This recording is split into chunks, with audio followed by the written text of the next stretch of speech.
Tantor Audio, a division of Recorded Books, presents Sincerely the Puck Bunny by Maren Moore.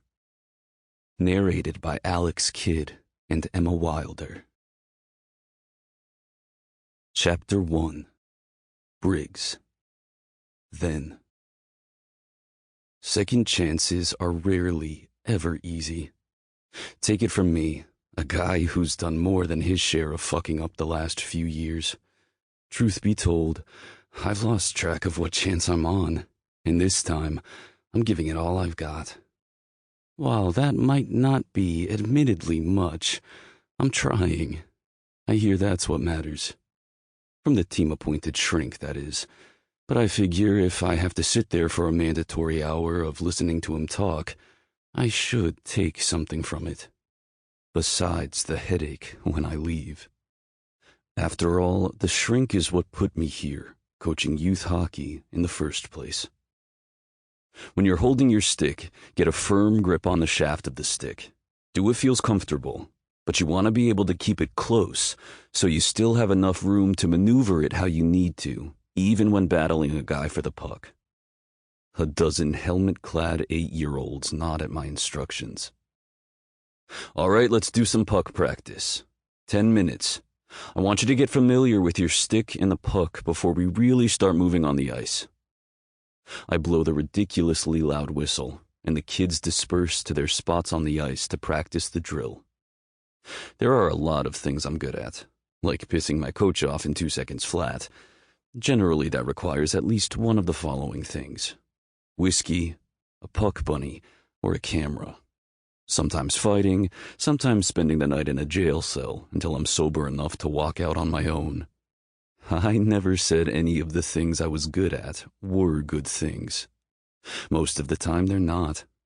But if there's one rewarding thing in my life, besides playing professional hockey for the Avalanches, it's this: coaching the mighty Pucks, the youth hockey team for underprivileged kids that my team sponsors. What started as a punishment for my behavior and the only way to keep my spot on the team turned into one of the only things I look forward to when waking up in the mornings. It gives me a purpose, a way to repent for everything that I have fucked up. Then, I realized how much these kids need me, and nothing comes close to the feeling of pride watching something I've taught them clicking in their eyes and seeing it unfold on the ice. If anything, though, I'm the one who needs them. They taught me patience and understanding. They showed me what really matters in life. Funny how quickly things can change. "Hey, Coach Wilson, like this?" Nolan Alfred asks, showing me how he maneuvers the puck in a circle around him. "Perfect. Keep practicing just like that. You should be able to do it with your eyes closed." He scrunches his nose and tries to close his eyes to skate in a circle, and then loses his footing and falls hard onto the ice. It won't be the last fall he has, and definitely not the worst. But each time you fall, you learn from it.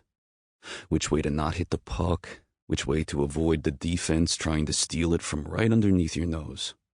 I can sit here all day and teach someone how to hit a puck into a net, but what I'm teaching these kids goes beyond that.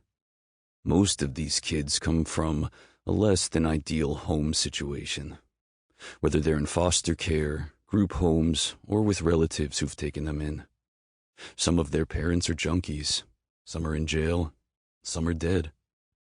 You can see it in their eyes that being here, having the opportunity to play hockey, it's the highlight of their day.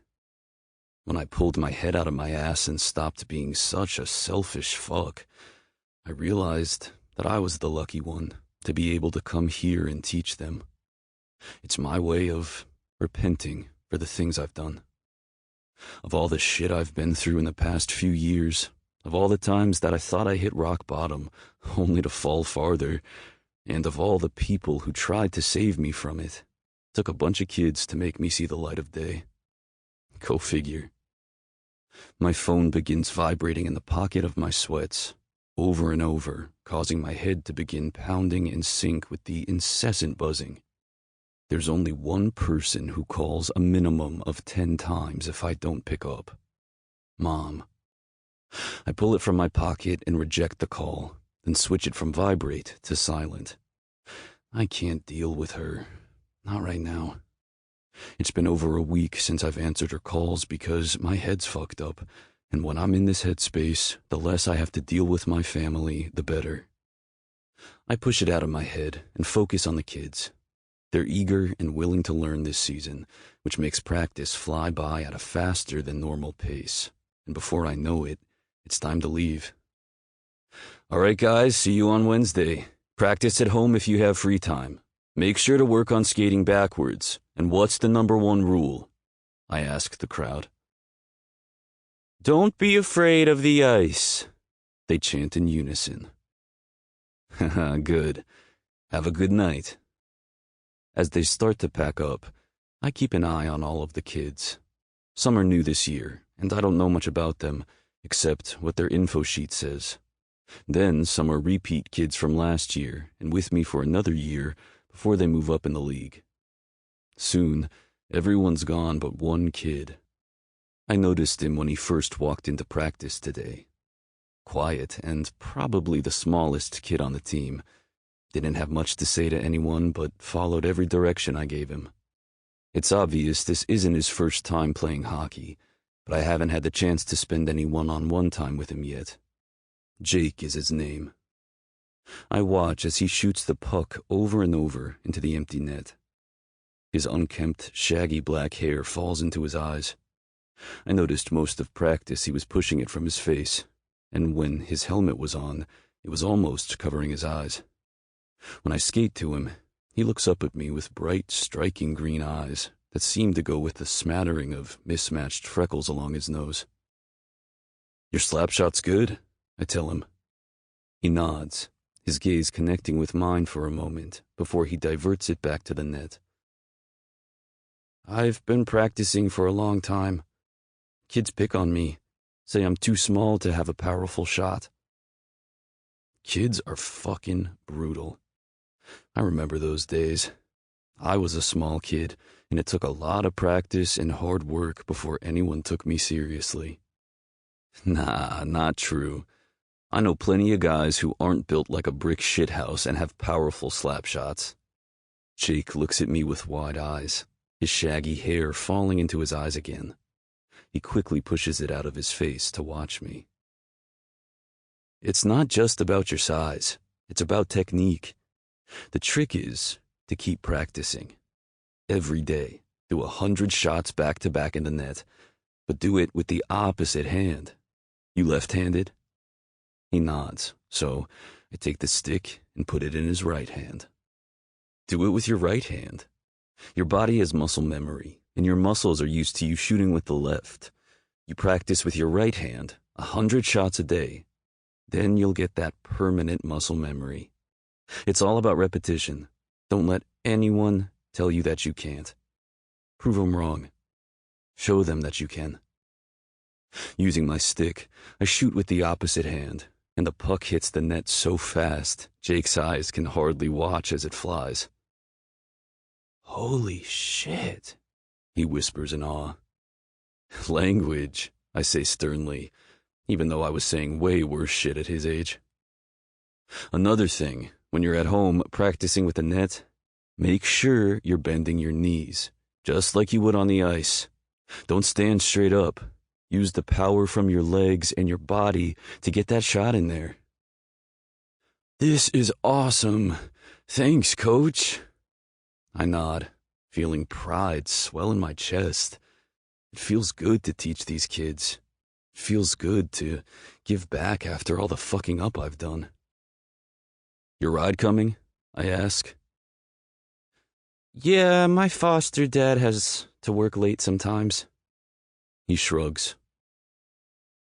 I'll just practice some more while I wait. Want me to give you a ride? He looks shocked that I would even offer. With eyes slightly wide, he asks, Really? I shrug. Got nothing else to do. I can just walk. I do sometimes, from school and stuff. It's not a big deal. Where do you live? South Side, 42nd Street. His voice is low. He's been walking to the South Side at night? That's at least 30 minutes by car. It's on the way. Here, call your dad and let them know I'll drop you off. Jake nods, then takes my phone that I'm extending toward him. While he's talking to his parent, I get my skates off and put on my Nikes, then shove everything back into my hockey bag. I'm finishing up when he skates over, off the ice. He says thank you. His meeting ran over at work. Thanks for bringing me home. I appreciate it. He looks down at his skates. No big deal. Let's go. I unlock my truck as we walk toward it, and he climbs in the passenger seat. Before I even have to tell him, I hear the seatbelt click. The drive to the South Side is quiet. Jake stares out the window, his hands folded in his lap. Keep practicing that shot and you'll have it down in no time. If you ever want a little extra time on the ice or one-on-one practice, just let me know, I tell him as I drive. You do that? I shrug. I'm the coach. I gotta make sure you know what you're doing, otherwise I'll look bad. He grins, nodding. Okay, cool. We ride the rest of the way in silence until I pull down his street. The houses are run down and unkempt. Most of them look like they'd fail an inspection. Not like the city comes much to this part of town, unless something makes the news. Last house on the right, he says, pointing at a pale blue Victorian-style home with rotting fascia and shutters hanging in the front. The grass is tall, but otherwise, the property is cleaned up, just in a run-down condition. Thanks again for the ride, Coach. I'll keep practicing, and watch, I'll be even better at practice next week, he exclaims, giving me a wide, snaggle-toothed grin. And this is why I do what I do. This is why I continue to coach these kids, even though my own coach is no longer requiring it as some clean-up-my-act good publicity shit. These kids want someone to look up to, and that's what I'm going to give them. Yeah, anytime. Bye, Jake. He grabs the door handle, then flings the door open, grabbing his hockey bag from the back seat and runs inside. All I can think about the entire ride home is that I probably made that kid's day, and how fucking good it felt. Then, I pull in the driveway to my house and see my mother's Mercedes parked in the driveway, and I groan. Well, there goes that. Damn it. I should have known she'd turn up here after I've avoided her calls and texts for the past week. I've been in a funk these past couple of months, and honestly, dealing with my mother is the last thing I want to do. I slam the truck in park, then hop out and get my hockey bag, slinging it over my shoulder before walking up my driveway. When I open the door and walk through the foyer and into the kitchen, my mother is sitting at my kitchen table, folding a pair of my briefs. It seems like she's been here a while since all of the rest of the clothes are folded into piles on the table in front of her. Hi, Mom, I say, tossing my keys into the bowl on the kitchen table. Hi, honey. I love her, I do. She's my mom.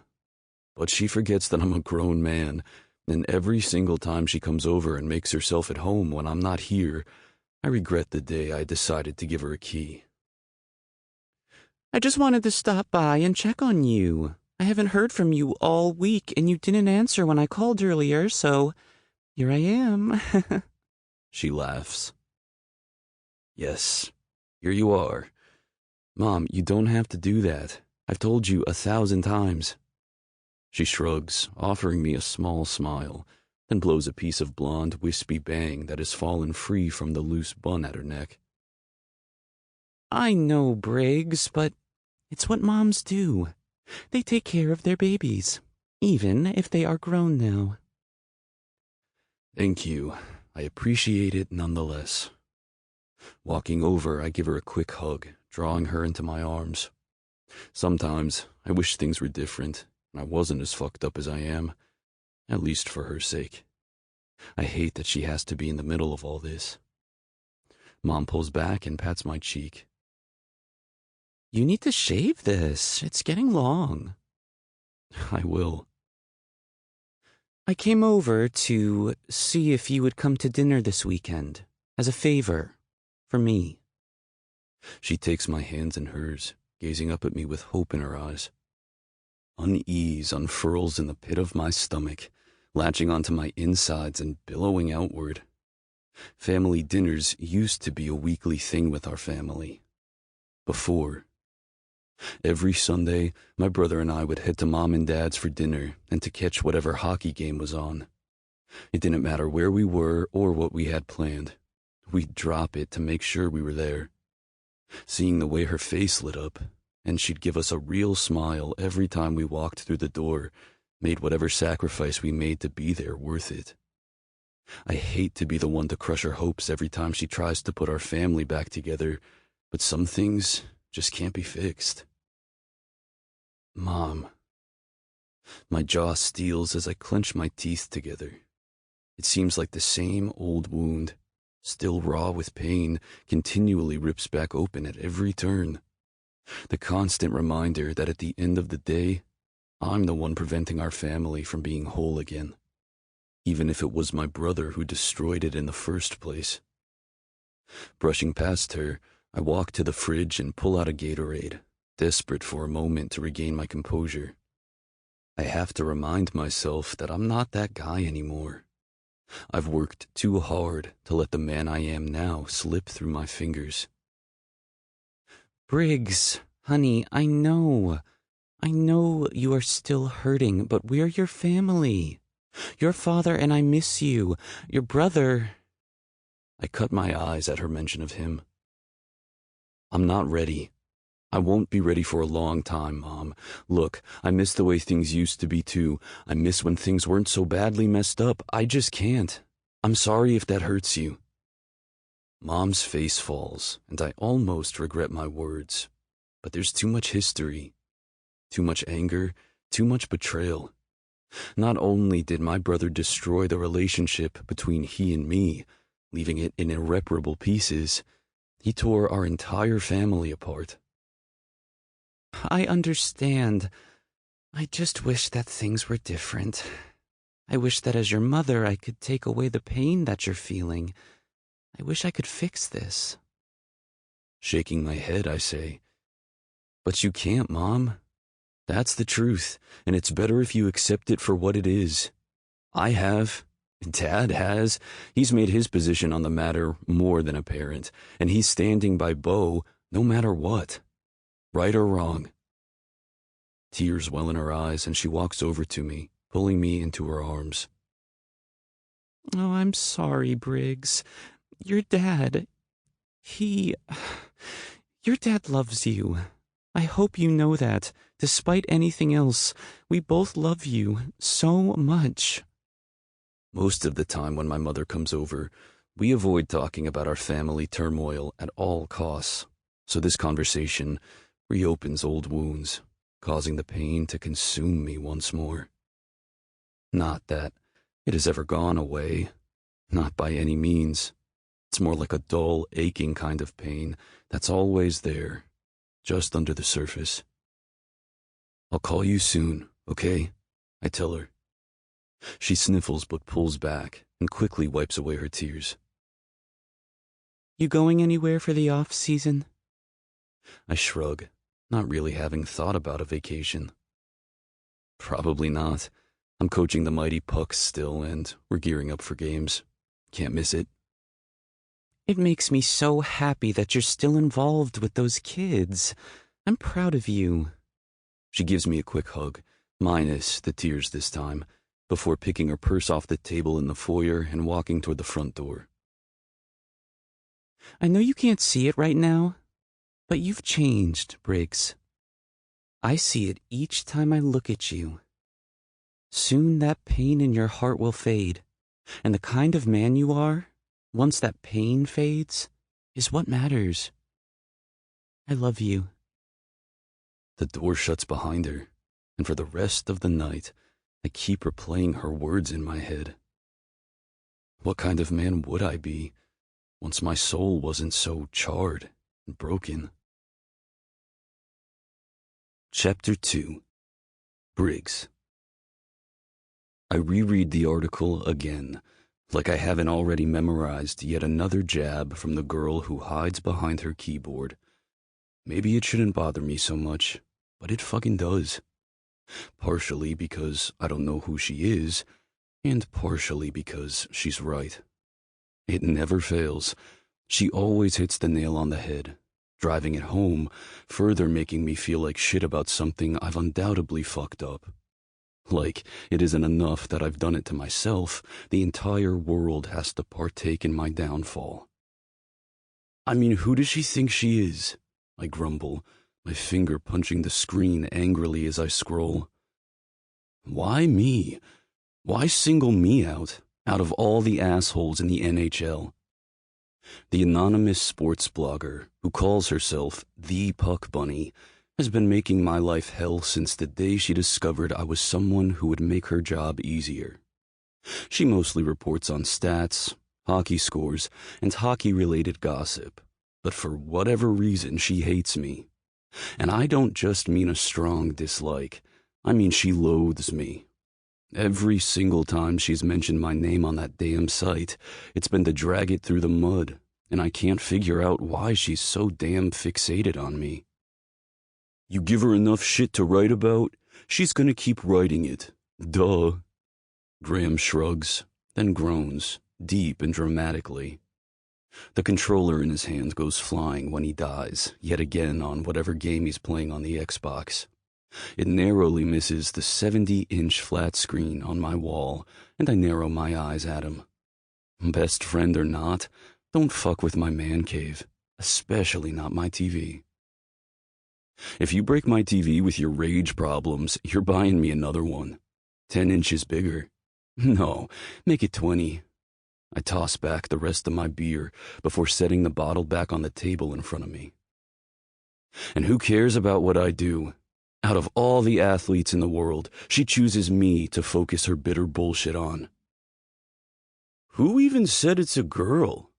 Don't be sexist, Briggs. Hudson, my other best friend and defenseman for the Avalanches, shakes his head. I mean, you can assume because she uses lips in her signature, but it could be a guy in touch with his feminine side. I'm just saying. Shit, I never thought about that. But then again, I try my best not to think about her at all, which she seemingly makes impossible, since I'm the trending topic on her site more often than not. Because I'm a glutton for punishment, I have a keyword alert set up to show when she's posted about me. It's definitely a girl. She uses that kiss print and everything's pink. Totally a girl. Graham adds. Okay, whoever the fuck it is, I just wish they'd focus on someone else. Drives me nuts that she always has to be in my business. Then tell her about it. We all look at Asher, who's on the opposite end of the couch reading some kind of horror novel and doing his best to ignore Graham's homicidal gamer tendencies next to him. It's pretty comical how different all of us are, and even still, they are the best friends I've ever had. The only ones I've ever trusted. Hell, they've picked me up from rock bottom. They are my family, even if it isn't by blood, and they had proved it time and time again. What? Asher shrugs. If you're that sick of her shit, tell her about it. There's a contact page on her website. Hell yeah! Now that's the kind of entertainment I need on a Sunday night, Graham says. Jesus Christ. On the list of shit we should not do tonight, further provoking the girl who obviously already has it out for me is probably not the best idea, I tell them. Hudson shakes his head and rises from the recliner. No, Asher's right. Maybe that's what she wants. She's been fucking with you for ages. Maybe she wants you to contact her. She obviously does this to get a rise out of you, or at least, that's what I think. What I think is that you dicks are thinking way too much about this. Briggs hasn't exactly been a star pupil. He's been knee-deep in shit for the past couple of years. It's not hard to focus on the person fucking up when you literally run a blog dedicated to hockey players and the scandalous shit they do. Graham interjects. Thanks, asshole. Don't forget you're the rookie, and I can kick your ass at any time, I mutter. He shrugs. Also your best friend. And plus, it's true. So what? Maybe he's right. Maybe I'm a hot fucking mess, but I've got a legitimate reason. Not that it makes it any better. It's not like I haven't been trying to get my shit together. Not that anyone has probably even noticed. But I've come a long fucking way in the past few years. Not far enough. Not yet, anyway. But at least I'm trying. I'm fucking trying. I glance back down at the blog post on my phone. One of the last posts about me is titled, NHL bad boy cleaning up his act with youth hockey. And that shit pisses me off. Why take something legitimately good that I'm doing and make a fucking mockery of it? I think you should do it, Asher reiterates. Either way, she'll realize that you're actually reading this shit and you're not just a name, but a person with feelings. Oh, God, you three are ridiculous, Graham mutters, flopping backward against the couch and groaning. Briggs, are you seriously telling me that you give a shit what this random girl has to say about you on the internet? I narrow my eyes at him as my jaw clenches on its own accord. I mean, it's fucking annoying. Look, I've been trying really hard to get my shit together, and it sucks that because of this girl, the entire world sees everything I do in a negative light. See? Do it. Hudson encourages me. Asher nods. Yeah, tell her how you feel. You'll probably feel better getting it off your chest. I grit my teeth together, painfully. Fuck it. Not like she's probably even going to read it. And hell, even if she does, maybe she'll leave me the hell alone. I click the button, then type my email address in and a message. Dear Puck Bunny. Catchy name, by the way. Briggs Wilson here. I saw your post recently about the size of my hockey stick and how I'm overcompensating for other things. And by things, you mean my dick. I show Hudson the phone screen, and he chuckles. Continuing, I type, I'm just writing to let you know that I don't need to overcompensate for anything, and if you want, I can prove it. Name the time and place, and you've got a date. As soon as I type the message out, I realize how absolutely stupid it would be to actually send it. Why give this girl more ammo against me? She obviously has some kind of pent-up aggression when it comes to me. Oh, whatever. It does feel a little better to type it out. I shrug and delete the email before I can hit send. It pisses me off that she constantly puts me in the spotlight. Even compared to the other fuckheads in the NHL, my fuck-ups are always front and center. Even the good things that I do, coaching the mighty Pucks, doing charity events, volunteering when I have free time, she takes it and manipulates it into something else. Why can't something I do actually be good instead of payment for the past? Or that public relations forced me to do it, or that my spot on the team is jeopardized if I didn't? Every time I've gotten into a fight or had some type of newsworthy fuck-up, she's been the first one to post it. Granted, I did hand her the content wrapped in a bright red bow, but damn. The worst moments of my life have happened with a spotlight shining directly on me so the world can see me fall. At one point I said fuck it. I stopped caring. I did whatever I could to numb the pain. Media coverage be damned. It just makes me fucking angry that she's sullying my reputation even further with her stupid articles. And that's what... Sample complete. Ready to continue?